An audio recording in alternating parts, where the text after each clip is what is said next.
Hello दोस्तों, good morning. आज हम पढ़ेंगे प्रवाह तंत्र के बारे में। अब जो नदियों का प्रवाह है उसके बारे में ही पढ़ेंगे। और आपने पिछली वीडियो देखी होगी, उसमें मैंने एक्चुअली का निर्माण और उस डेल्टा का निर्माण बताया था। और आज हम बताएंगे गंगा नदी का निर्माण कहाँ से हुआ। गंगा नदी का निर्माण आज मैं पहले ही सब बना लिया हूँ दोस्तों, क्योंकि कुछ लोगों ने कहा कि आप टाइम ज़्यादा लेते हैं, तो मैं इसको पहले ही बना के रख लिया था, फिर बाद में समझा दूंगा बस। हाँ, तो इतना बस समझ लीजिए कि हमारा उत्तराखंड, जहाँ से उत्तराखंड से गंगा नदी निकलती कहते तो हैं, लेकिन गंगा नदी निकलती नहीं। आप अगर सही से समझेंगे, ठीक से समझेंगे, इस मैप के द्वारा ठीक से समझेंगे तो कहेंगे गंगा नदी कहीं से नहीं निकलती। गंगा नदी निकलती है तो कई नदियों का समूह लेके निकलती है। कैसे? हम पहले समझेंगे उत्तराखंड और उत्तर प्रदेश। उत्तर प्रदेश हमारा यहाँ से यहाँ तक था, पूरा यहाँ से पूरा यहाँ से उत्तर प्रदेश था, आप लोगों को पता है। ये उत्तर प्रदेश बनने के बाद और 2000 में, सन 2000 में उत्तर प्रदेश दो भागों में बट गया। एक उत्तराखंड हुआ और दूसरा होगा उत्तर प्रदेश। ठीक है, यहाँ से इतने में अब क्या बचा है? उत्तराखंड बचा है। उत्तर प्रदेश अलग हो गया 2000 में। कब? 2000 में। और ये दो भागों में, उत्तराखंड भी दो भागों में है। पहला भाग है यहाँ पास गढ़वाल, और दूसरा भाग है यहाँ पास क्या, छोटा भाग है इसका, गढ़वाल से छोटा है क्या, कुमायूं। ठीक, अब बात ये है कि ये तो आप उत्तराखंड के बारे में समझ चुके हैं। ये गढ़वाल है यहाँ पास, ये गढ़वाल है और ये कुमायूं है। ठीक, 2000 में यह अलग हुआ। अब यह अलग होने के पहले उत्तर प्रदेश से गुजरती थी गंगा नदी। जब उत्तराखंड अलग हुआ उत्तर प्रदेश से, तो वो क्या हो गया, उत्तराखंड में चला गया। अब बात करते हैं हम नदियों का। ये मैंने माप बनाया था। ये नदी जो क्या है, धौली गंगा है। यहाँ पास उत्तराखंड में एक गढ़वाल क्षेत्र में क्या है, नदी है। वह निकलती कहाँ से? उत्तराखंड के गढ़वाल क्षेत्र से निकलती धौली गंगा निकलती है। ठीक है, ये धौली गंगा निकलती है और ये धौली गंगा यहाँ से प्रवाहित होने के बाद यहाँ पास आती है नदी है जो, यह लिखा है संतोपथ स्थान से कौन सी नदी निकलती है? ये नदी निकलती है गंगा नदी। कौन सी नदी निकलती है? यह एक गंगा नदी निकलती है। कौन सी गंगा नदी? वो गंगा नदी नहीं, विष्णु गंगा नदी। विष्णु गंगा नदी निकलती है और यहाँ पास प्रयाग बनाती है। अब इन दोनों का क्षेत्र क्या है कि बराबर है। क्या है? यह दोनों का गहराई। नदियों का नाम कैसे बदला जाता? गहराई के आधार पर बदला जाता। सुना है कि गहराई के आधार पर, जैसे ये नदी है और ये नदी, दोनों की नदियों की गहराई क्या है, समान है, और यहाँ पास आके मिलती हैं, तो यह क्या है, दोनों नदियों का आपस में गहराई बराबर है। ठीक है, ये वाली दोनों आपस में बराबर और यहाँ पास मिलती हैं, जहाँ उस स्थान जहाँ पास धौली गंगा और ये विष्णु गंगा दोनों मिलती हैं, वह विष्णु प्रयाग बनाती हैं। और वो जहाँ पास प्रयाग पानी उसके बाद जो बहती है गंगा, उस गंगा को, ये दोनों बराबर है, इसलिए यहाँ पास परिवर्तन हो गया। नाम का नाम क्या रख दिया गया? अलकनंदा नदी। यहाँ पास क्या है, कौन सी नदी है? ये अलकनंदा नदी है। अब सेकंड बात ये है कि अलकनंदा नदी बहने के बाद कुछ एक और नदी बनती है, आती है नंदाकिनी। मंदाकिनी अलग है और नंदाकिनी अलग है। नंदाकिनी इस तरफ से आती है, यानी कह देंगे पूर्व तरफ से, और मंदाकिनी यहाँ से आती है, वही वाली है मंदाकिनी। ये केदारनाथ की है, फिर बाद में बताते हैं मंदाकिनी। ये नंदाकिनी है, कहाँ से आती है? यह पूर्व दिशा से, गंगा नदी के पूर्व दिशा से, जो अलकनंदा के पूर्व से गुजरती है उत्तराखंड से, ये यहाँ से आती है। और यह किसमें मिल जाती है? नंदाकिनी नदी आती है कहाँ पास? ये एक नंद प्रयाग पे मिलती है। कहाँ से? नंद प्रयाग। यहाँ पास जब ये नदी आती है अलकनंदा से, नंदाकिनी नदी मिलती है, तो यहाँ पास कौन सा प्रयाग बनता है? नंद प्रयाग बनता है। ठीक दोस्तों, अब इसके बाद वहां से अलकनंदा निकलती है। अब ये इसकी गहराई कम है, लेकिन अलकनंदा की गहराई ज्यादा है।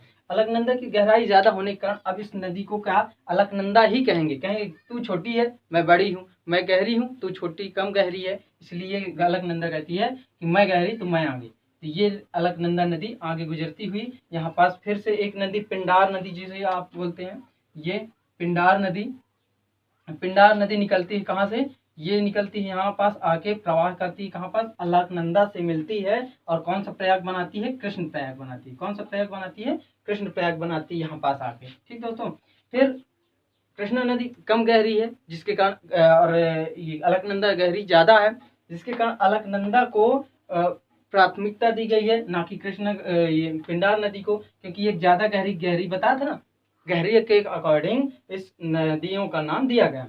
अब अलकनंदा यहाँ पास वही फिर अलकनंदा है क्योंकि वो सबसे गहरी है। अब यहाँ पास अलकनंदा यहाँ पास आई और यहाँ पास से एक केदारनाथ स्थान से, ये आप देख सकते हैं, ये केदारनाथ स्थान से एक नदी निकलती है, उस नदी का नाम है मंदाकिनी। क्या नाम है, मंदाकिनी नदी नाम है। और यह अलकनंदा से जाके मिलती है, अलकनंदा के पास जाके मिलती है। तो यहाँ पास कौन सा प्रयाग, जब दो नदियां आपस में मिलती, वहां पास प्रयाग मतलब क्या होता है, संगम का मतलब दो नदियों का मिलान, वहां पास क्या होता है, प्रयाग बनता है। अब यहाँ पास देखिएगा, यहाँ पास रुद्र प्रयाग बनेगा, अलकनंदा और ये एक केदारनाथ से स्थान से निकलने के बाद मंदाकिनी मिलती है। ये मंदाकिनी और नंदाकिनी अलग दोनों है, आप समझिएगा। ये मंदाकिनी नदी और अलकनंदा नदी यहाँ पास रुद्र प्रयाग का निर्माण करती हैं। तो ये हो गया रुद्र प्रयाग। अब एक नदी है, कौन सी बची, ये अलकनंदा हो गई। और अलकनंदा से जाके एक नदी उत्तरकाशी जिले से गंगोत्री स्थान से भागीरथी, कौन सी नदी, भागीरथी नदी निकलती है। इस भागीरथी के निकलने के बाद यहाँ पास विष्णु प्रयोग, अलकनंदा और भागी नदी का मिलान क्या हो गया, विष्णु का प्रयाग हो गया, विष्णु प्रयाग। क्या हो गया, विष्णु प्रयाग। अब बात ये है कि आखिर गंगा निकलती कहाँ से है, गंगा है कहाँ। हमने तो बता दी कि यहाँ पास बद्रीनाथ के स्थान से, संतुपत स्थान से, ये संतुपत स्थान ये एक हिमानी क्षेत्र है। हिमानी क्षेत्र से कौन, विष्णु गंगा निकली, ये धौला गंगा निकली। यहाँ पास देव प्रयाग, विष्णु प्रयाग बनाया गया। विष्णु प्रयाग के दोनों गहराई के कारण दोनों समान है, यहाँ पास परिवर्तन हो गया, इसका नाम अलकनंदा रख दिया गया। अब अलकनंदा आगे बढ़ी, जहाँ पास नंदाकिनी नदी मिली और यहाँ पास कौन सा प्रयाग बनी, नंद प्रयाग बनी। और ये अब ये पिंडार नदी है, यहाँ पास आने के बाद अलकनंदा से मिलती है और कौन सा प्रयाग बनाती है, कृष्ण प्रयाग बनाती है। अब यहाँ पास आगे थोड़ा सा चलेगी नंदाकिनी, फिर यहाँ पास केदारनाथ के स्थान से मंदाकिनी, नंदाकिनी अलग, मंदाकिनी अलग। मंदाकिनी नदी से नदी निकली और अलकनंदा से मिल गई। और ये अलकनंदा और मंदाकिनी के एक संबंध मिलने के प्रयोग को हम क्या कहते हैं, रुद्र प्रयोग कह दिए, रुद्र प्रयाग कह दिए। और फिर आगे थोड़ा चली अलकनंदा और क्या गंगोत्री स्थान से निकली भागीरथी नदी। ये नदी यहाँ से, और ये नदी अलकनंदा नदी और भागीरथी नदी एक स्थान पे मिली और इस स्थान को क्या कह दिए, विष्णु प्रयाग का स्थान कह दिए, विष्णु प्रयाग का हुआ। अब गंगा नदी यहाँ से जो गुजरेगी, हम कहेंगे यहाँ पास क्या नाम दिया गया है, गंगा नदी। क्या दिया गया है, गंगा नदी। ये हो गई गंगा नदी। अब बात, हम गंगा नदी के बारे में पूरा खत्म हो गया, गंगा नदी यहाँ से निकली। अब बात ये है कि आखिर छोटे छोटे को, ये बड़े क्वेश्चन, बड़े एग्जाम के लिए है, ये सब चीजें पूछता है, छोटे एग्जाम के लिए नहीं पूछता है, बहुत कम पूछता है। तो हम गंगा नदी के बारे में पूछें एग्जाम के पॉइंट ऑफ व्यू से कि गंगा नदी आखिर निकलती कहाँ से, सीधा सा छोटे एग्जाम के लिए ये सब चीजें यूपीएससी पीएससी के लिए पूछते कहते हैं। लेकिन ये जो है गंगा नदी हमारी सीधा सीधा कहा जाता है उत्तरकाशी जिला के गंगोत्री स्थान से गौमुख से निकलती। कहाँ, उत्तरकाशी जिले के गंगोत्री स्थान से गौमुख से निकलती है कौन, गंगा नदी। उत्तरकाशी जिला के गंगोत्री स्थान से गौमुख से निकलती। ओके दोस्तों, इतना समझिएगा। अब हम एक चीज और समझाएंगे। अब टिहरी बांध किस में है, गंगा नदी में तो है नहीं। टिहरी बांध के बारे में एक बार थोड़ा सा टॉपिक बताएं कि गंगा नदी, तो हम बता दें गंगा नदी को यहाँ से निकलती है। गंगा नदी इन नदियों के समूह को लेकर निकलती, गंगा नदी एक स्थान से नहीं निकलती, कई नदियों का समूह होता है जिनके कारण वो आगे चल के गंगा नदी का रूप ले लेती हैं। अब हम बात करते हैं टिहरी बांध की। टिहरी बांध में दो चीजें हैं।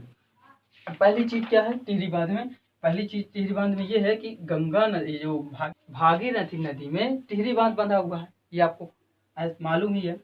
लेकिन आपको ये भी मालूम होना चाहिए कि ये जो यहाँ पास बांध बना हुआ है, ये बांध कौन सा, ये है टिहरी बांध। ठीक दोस्तों, कौन सा बांध, टिहरी बांध। टिहरी बांध बनी है किसमें, भिलांगना नदी और भागी नदी के बीच में। क्यों, क्योंकि यह नदी और ये नदी टिहरी बांध बना हुआ है इन दोनों के मिलान स्थान पे, टिहरी बांध। ठीक दोस्तों, अब इस नदी की आप सपोर्ट लगाया गया है, इसमें टिहरी बांध में सपोर्ट लगाया गया, बड़ा सा बांध बांधा गया ताकि यहाँ पर सपोर्ट लगाने से व्यवस्थित रहे, ताकि ये कुछ कमजोर ना हो। ये सपोर्ट बांधा गया है। इस सपोर्ट बांध को हम कुछ और ही नाम दिए हैं, और एक सपोर्ट बना हुआ, कौन सा सपोर्ट का नाम क्या है, कोटेश्वर बांध। क्या है, कोटेश्वर बांध। बांध पीछे सपोर्ट के लिए ये कोटेश्वर बांध बनाया गया। ठीक दोस्तों, गंगा नदी आपको समझ में आई। जय हिंद।